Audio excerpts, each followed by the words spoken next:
In this video, we are going to talk about all things baby head engagement and how it is a great tool to speed up labor.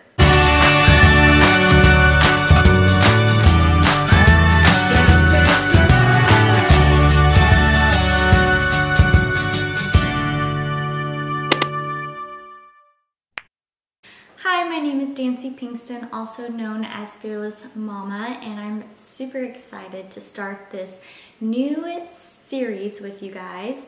It is kind of how to speed up labor or shorten your labor, and I think it's going to be really great, valuable content for you guys. I've had lots of questions over the last year about how you can ease labor, speed it up, make it shorter, and just have an overall better birthing experience. So that is what this series is all about, and this is part 1 of the series. Real quick, let me know in the comments below if you had a really long, hard, or stalled out early labor or somewhere in active labor where you just felt like you weren't progressing and things were just stuck. All right, with all that being said, let's get started on this video. Okay, first off, what is baby head engagement?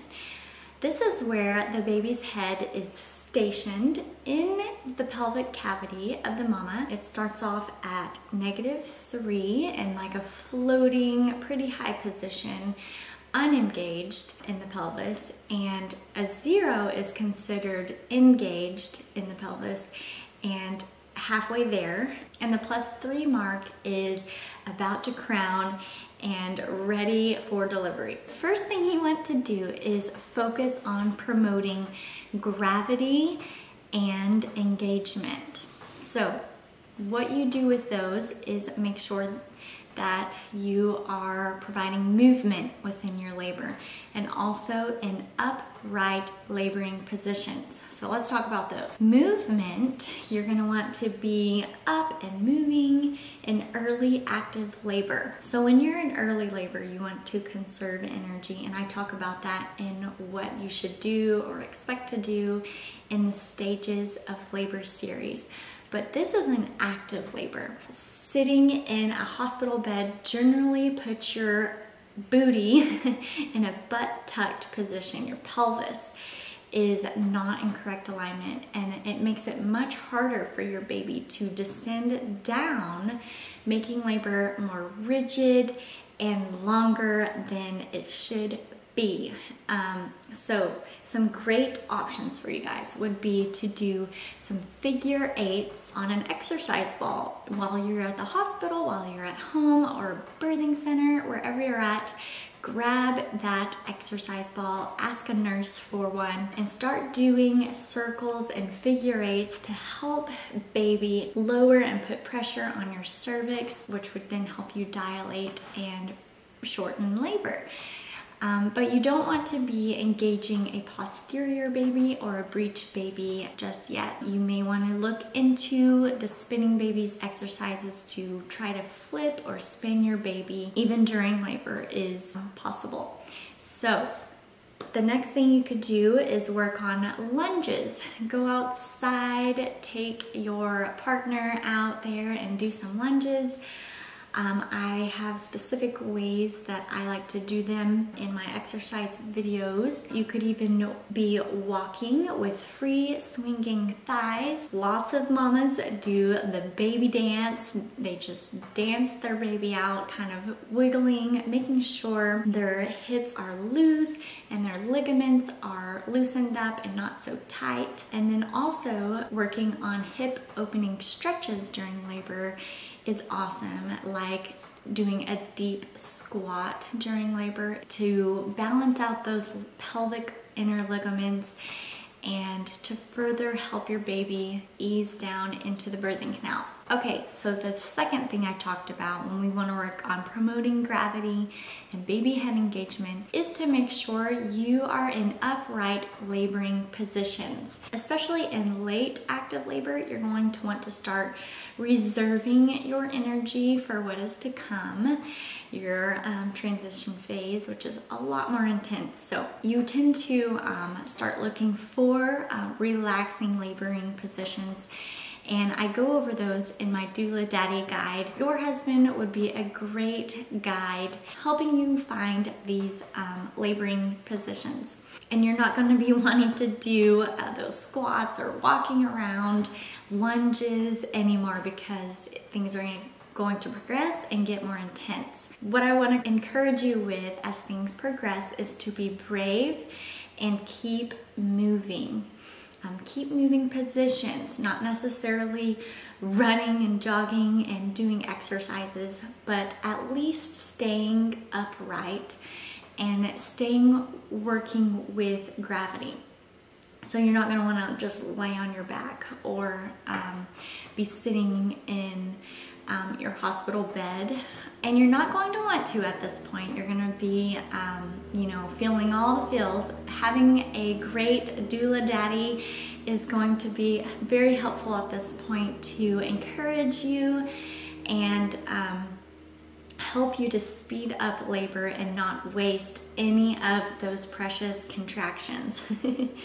Okay, so some great options for this would be standing and leaning into your partner, leaning into your bed, your table, walls, etc. Swaying back and forth is super helpful as well. You can also be leaning over a exercise ball in the hands and knees position, or what is also called a kneeling position. There is also the famous toilet sitting, they call it, where change happens.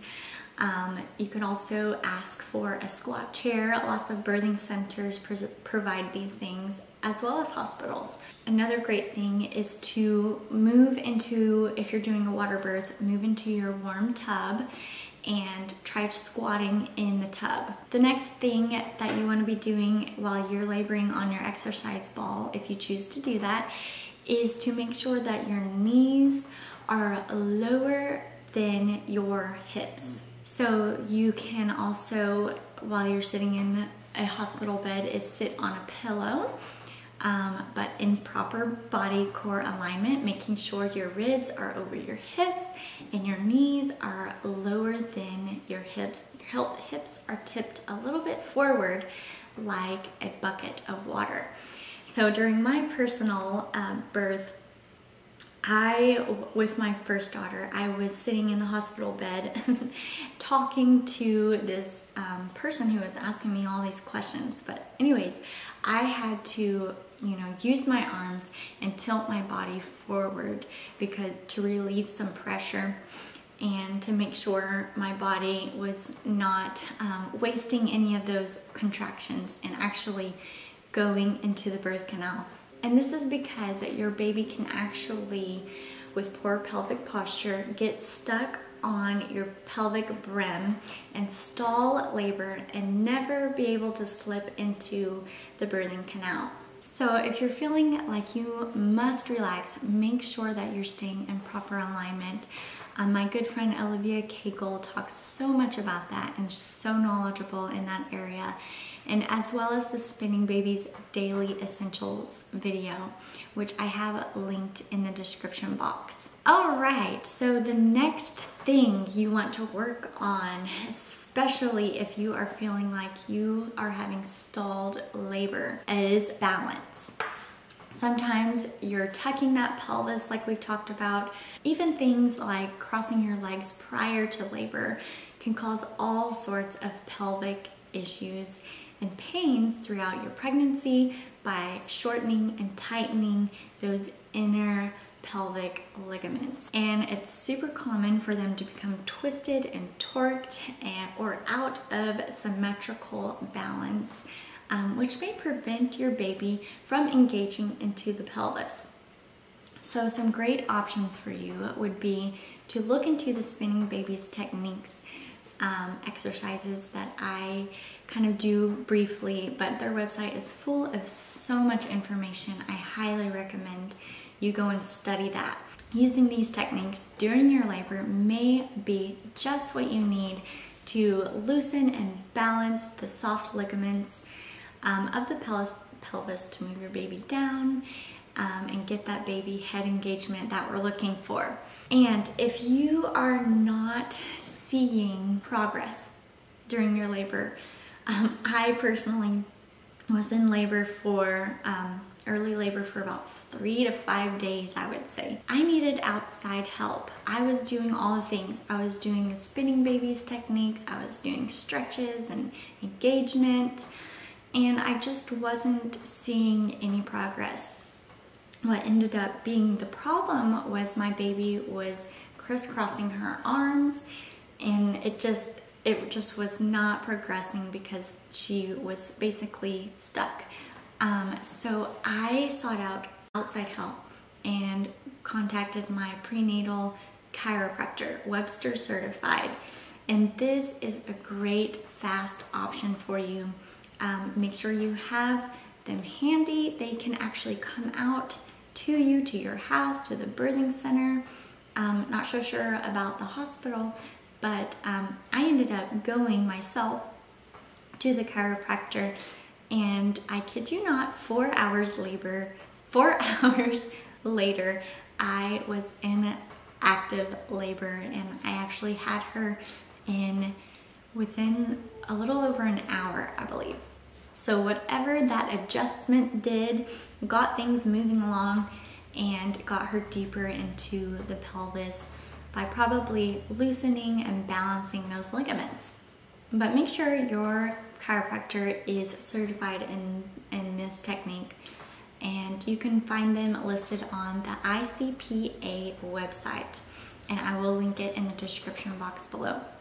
Okay, so the last thing that you are going to want to focus on are correct pushing positions. I say correct because I like to look for pushing positions that do work with gravity. So you're going to want to look for these gravity friendly pushing positions while you're in transition. And just already be there. Working with gravity in birth is always such a great choice, as well as making sure your pelvis is in the widest, most open state, which is the complete opposite of that goal, if I'm just being honest, when you're birthing on your back. It's also shown to increase vaginal tearing and puts pressure on your sacrum. You could also watch my video on lateral pushing positions, where I go into more detail on that if you're looking to prevent that, or how you can be in the most gentle birthing positions. That brings me to the lateral pushing positions, which I think is a good sweet spot. You get the best of both worlds, working great with gravity, but also not too much pressure on the perineum, and it brings you to that speedy pushing phase. So some great options just off the top of my head is side lying. I birthed this way with my first daughter, and a lot of women love using what's called the peanut ball during transition or late active labor, and they put it in between their legs, and it just provides for a nice open pelvis, also working with gravity. Kneeling is a great option. Hands and knees position is how I had my second daughter on the bathroom floor, and it was quite interesting, but it worked out great, and she was out within 2 pushes. And I got to grab her and pull her up, and it was awesome. Okay, what I wanted to do was floating in the tub or squatting in the tub. I didn't quite get my water birth that I had envisioned, but it's okay. But floating in the tub is a great option, just kind of where you're laying either on your side, or I've seen women laying on their back and just kind of, you know, breathe their baby out. And it's just like this awesome, beautiful thing. But I go into way more detail with even extra bonus tips on how to avoid vaginal tearing in that lateral pushing position video. All right, make sure to check out my speed up labor or shortened labor series as I go into detail about all the different ways to promote a faster and easier labor and delivery. And that is my goal for you, to be fearless and just equipped you with tools that promotes a peaceful and fearless birth. All right, well, that's all I have for you in this video. Thanks for watching, and see you in part 2 of this series.